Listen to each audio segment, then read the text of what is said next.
Aujourd'hui, je te montre comment créer ta marque de t-shirt à partir de zéro. Allez, c'est parti.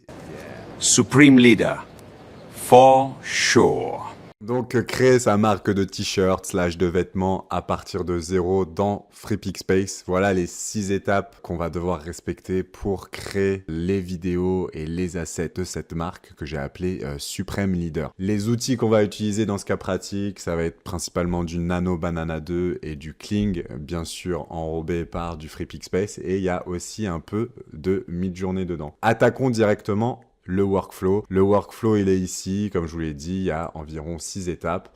La première étape, c'est tout simplement créer l'image de base du t-shirt. Un t-shirt blanc. Moi, je le voulais plutôt épais. Je ne peux même pas aller chercher d'image sur Google. J'ai vraiment tapé un prompt très basique. Mais ce que je voulais vous montrer dans cet exemple, c'est l'avantage de FreePicspace de pouvoir nommer vos blocs. J'appelle ça des blocs d'images ici, que vous reliez ici après avec moi ce que j'appelle des spaghettis. Et donc pour créer l'image du t-shirt à l'arrière, j'ai tout simplement nommé la première image que j'avais utilisée et lui tout simplement dit je veux l'arrière de cette image, et c'est comme ça que j'ai tapé juste en termes de prompt, et c'est pour ça que le prompting ça devient très facile. Back of t-shirt avant. Alors pour faire appel au nom du premier bloc, vous n'avez plus qu'à faire arrobase, et vous voyez là il vous propose tous vos blocs qui ont été nommés ou pas nommés. Et ici, vous voyez qu'il était connecté et j'ai juste tapé back of t-shirt avant. Et c'est comme ça que j'ai eu mes 2 premières images d'origine. Sur ça, il va falloir que je leur colle mon identité de marque, mon délire. Alors, cette semaine, mon délire, et je rappelle le concept de la chaîne, c'est expliquer FreePicspace ou tous les outils Nodo de manière sérieuse, mais avec des exemples qui sont pas sérieux. Je suis tombé sur des images sur Midjourney avec un dictateur et ce truc de Suprême au-dessus. Ça m'a fait penser à la marque Suprême, bien évidemment, mais là, c'est complètement détourné. Et j'ai créé plusieurs images avec Poutine, Trump qui est sur une île. Je vous laisse supposer quelle île c'est. Et cette image-là, donc que je vais pas forcément décrire parce que j'ai peur de me faire bannir ma vidéo. J'ai eu beaucoup de mal à la créer au final. Au début, Nano Banana 2 me l'a créé très facilement. Et ça a été bloqué dans tous les générateurs de vidéos. Enfin, pas tous les générateurs, dans Kling, bien évidemment, parce que c'est chinois. Et après, Nano Banana, des fois, il aimait pas trop me faire ces images-là. Ce que je voulais vous montrer, c'est par exemple la typographie ici, suprême, que j'aime bien. Et vous pouvez très facilement la reproduire. Toujours avec cette technique de faire appel à l'image. Donc, je connecte ce bloc-là d'image à tous mes blocs qui sont ici. Et je fais quand même appel, vous voyez, au nom de ce bloc d'image, donc à Xi.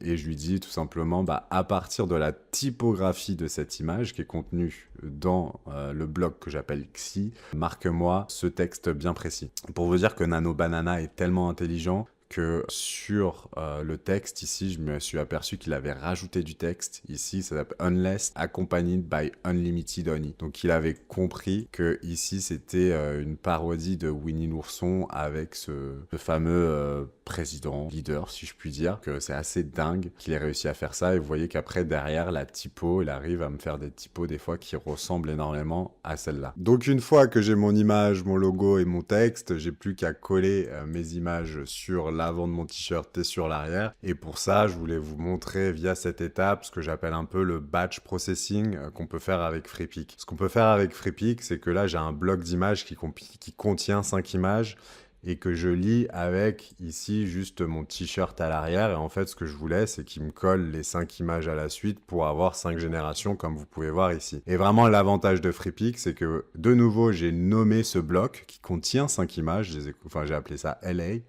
Et je l'ai connecté à un nouveau bloc d'images. Et quand vous connectez un bloc d'images qui contient plusieurs images, vous voyez ici, moi j'appelle ça plutôt une corde qu'un spaghetti. En fait, vous voyez la différence ici, ça veut dire qu'en fait, il y a plusieurs images dans votre bloc. Et qu'à la fin, en fait, il va vous sortir 5 images différentes. Et vous voyez après, en termes de prompt, de nouveau, les prompts, c'est très facile. J'ai marqué put de logo @la, donc en fait, tous ces logos-là. On the back of the shirt de t-shirt arrière qui était là-haut. Et là, vous voyez qu'en fait, à la fin, il va pouvoir me sortir automatiquement ces 5 images.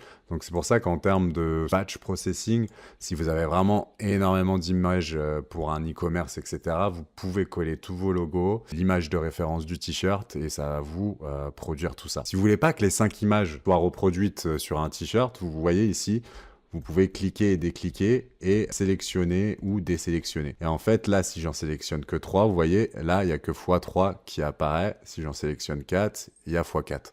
Vraiment, cette astuce, elle est super intéressante. Donc, c'est ce que j'ai fait l'avant et l'arrière de mon t-shirt. Donc voilà, maintenant, on a notre t-shirt avec notre graphique. La troisième étape, ça va être de créer notre modèle / mannequin.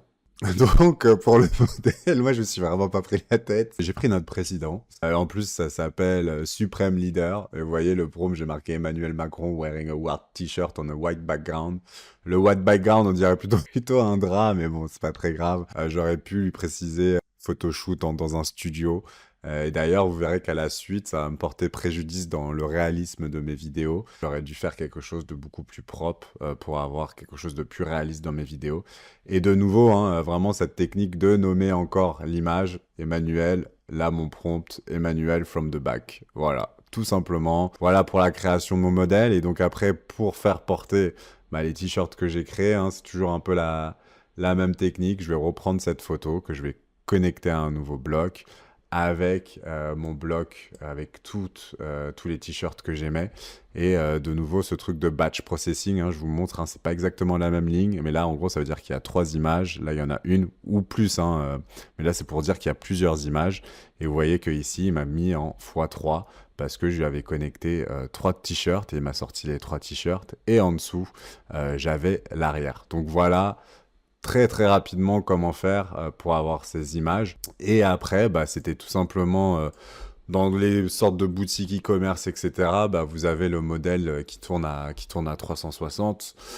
Donc ça, c'est ce que j'ai effectué avec Kling, avec la technique de ce qu'on appelle le first frame, last frame. Ici, dans Freepik, on appelle ça start image, end image. Donc ma start image, elle était tout simplement là. Ça veut dire ma toute première image et ma last image, ma dernière image, c'était celle-là. Et donc j'ai mis les deux ensemble. Et j'ai envie de vous dire, j'ai rajouté un prompt pour être sûr qu'il tourne, mais je suis quasi sûr que ça l'aurait fait automatiquement en first et last image. Le plus important, c'est la durée. En 5 secondes, je pense que ça aurait été trop rapide, mais ça, c'est quelque chose qui se fait un peu, on va dire, à l'expérience. Enfin, le 8 secondes, c'était parfait. Et donc là, j'ai vraiment mon modèle qui porte le t-shirt, mais il y a aussi ce genre de vidéo sur les sites internet où il n'y a pas de modèle, ou en tout cas, c'est porté par un modèle fantôme parce qu'il y a quand même les formes sur le t-shirt. Toujours le même concept de first frame, last frame pour créer ces vidéos à 360. Et le prompt, hein, comme je vous l'ai dit, je vous partage le workflow et tous les prompts pour avoir cette image portée par un modèle fantôme.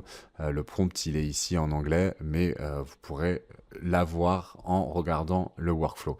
On est bientôt déjà à la fin de la vidéo, puisqu'on a déjà vu en fait les 5 premières étapes. La dernière, c'est les variations, mais avant les variations, je vais vous montrer une petite technique. Si vous trouvez sur internet quelqu'un qui a une pose bien précise et que vous voulez que votre modèle IA fasse cette même pose, moi ce que je fais, c'est que je recrée l'image sous forme de dessin assez simpliste pour ensuite lui donner mon personnage et lui dire recrée-moi exactement la même pose que ce dessin. Parce que la plupart du temps, si j'utilise l'image, il va mixer les deux personnages ou il va mixer certains éléments et donc ça va pas me permettre d'obtenir le résultat que je veux. Donc voilà pour cette petite technique. Et le prompt recreate the pose of the man in line drawings only. Voilà. Le truc qui est assez cool, c'est que quand il a recréé ça en forme de dessin, il m'a créé ce petit stick. Alors honnêtement, même dans la vidéo, même dans l'image de base, je sais pas ce qu'il a ici. Et lui, il a interprété ça comme une cigarette et au final, j'ai trouvé ça plutôt stylé. Donc voilà pour la petite technique sur la pose. Et un truc qui est assez intéressant aussi sur Freepik, c'est les variations. Alors les variations, c'est ici. Et vous allez pouvoir en fait varier. Vous allez pouvoir soit varier vos shots, et ça s'appelle reframe. Et dans reframe, en fait, ça, à partir d'une image de base, il va vous créer de nouvelles images sous différents formats, sous différents angles, excusez-moi. Ça, c'est pour le reframe, mais en fait, vous avez beaucoup de choses. Vous avez de la variation en termes d'âge, donc vous allez pouvoir faire varier l'âge de votre modèle, les expressions de votre modèle. Vous avez aussi démographique, donc ici, ça va être tout simplement le genre de votre modèle, sur quel continent il habite, s'il est asiatique, africain, européen, coréen, japonais, etc. Donc c'est plutôt intéressant comme, on va dire, solution assez rapide si vous voulez des variations en termes de géographie. Pour, on va dire, un exemple beaucoup plus sérieux, hein, bien entendu. Si vous voulez adapter vos assets à une audience particulière, vous allez pouvoir faire ça grâce à ce qui s'appelle variation dans FreePic. Et vous pouvez voir ici que moi, j'ai créé des variations en termes d'angle de vue. Et ça m'a créé tout ça. Et à la fin, j'en ai sélectionné quelques-uns ici. Et j'avais oublié de lui mettre ces fameuses lunettes, donc je lui ai remis ces fameuses lunettes. En termes de résultats, franchement, ça donne un truc plutôt pas mal. En tout cas, les verres sont pas totalement opaques, donc ils sont un peu translucides et on arrive quand même un peu à voir ses yeux. Comme je vous l'ai dit, on va dire le réalisme de la photo est pas forcément au top du top. Tout ça à cause vraiment de ma toute première origine de base. Je vais quand même vous montrer. Où dès le début, voilà, en termes d'honnêteté, c'était pas forcément ça. Et même ici, voilà, l'image est pas très très nette. Et donc je pense que c'est pour ça qu'à la fin, vraiment, mes dernières photos, je voulais créer des trucs très photoréalistes. Résultat est correct, mais pas dingue. Vous pouvez voir qu'au début, là, j'avais vraiment un résultat très très IA. On va dire de l'IA il y a 2 ans, où on dirait du mid-journée. Ici, c'est beaucoup mieux. Mais voilà, faut faire très attention pour vos mannequins et vos modèles qui soient très bien définis.